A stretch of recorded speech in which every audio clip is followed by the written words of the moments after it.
Hey everybody, this is SocRef93 here. I wanted to share one of my favorite recipes with you for the grill, and that is roasted corn on the cob.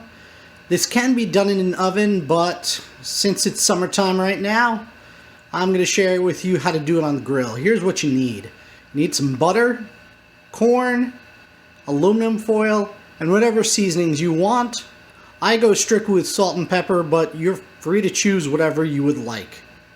Now your first step is going to be to remove all the silt from the corn. That means the husk comes off and all those little strands you see in the corn. I've already taken care of this step because it's a little arduous. The next step in the process is to get the right size of aluminum foil. Now I don't know the size I've got. I want to say it's about a foot, 14 inches. I don't know. It's a regular size. And you're going to roll it out so you get a piece that's long enough for the width of the corn. And then you're going to tear a piece off for every single corn cob you have that you want to make. Now that we have our aluminum foil all ready to go, we're going to cut up 3 pads of butter. And this is a lot harder to do when you're holding your own camera. There's 1. There's 2. There's 3. And I'll show you how we use these 3 pads of butter on the aluminum foil. You want to lay these 3 pads of butter for each corn on the cob you have, kind of like that. So it goes the entire width of the corn, so that way when it starts to melt, it covers the entirety of the corn and not just in one spot. The next step in the process is to flavor your corn with whatever seasonings you like. I'm going to go with salt and pepper on mine. And here's my ear of corn with the salt and pepper onto it. And the next step is kind of crucial. It's going to seem a little bit odd, but trust me, this one really helps. You're going to take your corn, you're going to place it on the pads of butter, and you're going to press in. So the corn's actually going into the slabs of butter. And it holds it right there. Alright? What you're going to do next, by the way, I seasoned mine right on the aluminum foil, as you can see, so all that seasoning doesn't go to waste. You're going to take it and wrap it towards you, and you're going to do it as tight as you can until you get this.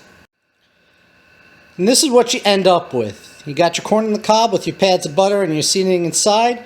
Next step is going to be to twirl up both. You're going to grab it by the end and just twist it closed. And this is what it should look like. Now it's closed, the butter flavor can't get out, and it's all ready for the grill right now.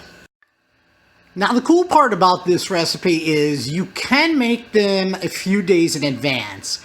You can wrap them up just like you see here, put them in the fridge for a few days, but I wouldn't suggest keeping them more than 3 days at the maximum. Now this is my grill, it's not on right now.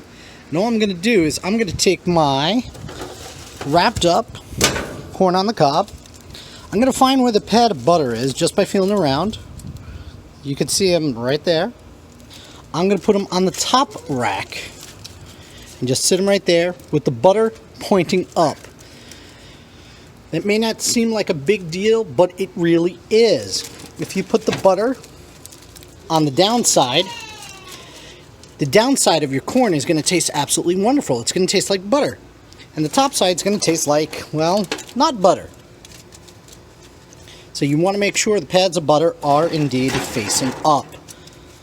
That way, when the butter melts, it just coats the corn and makes it so flavorful. I closed my grill, turned it on, and now it's preheating. We don't have to worry about the corn. It's going to cook on its own. It takes about half an hour from here on in. So time whatever else you're going to make on your grill to end around the same time you would the corn. And in the end, you get a beautiful looking ear of corn. Bon appetit, everybody.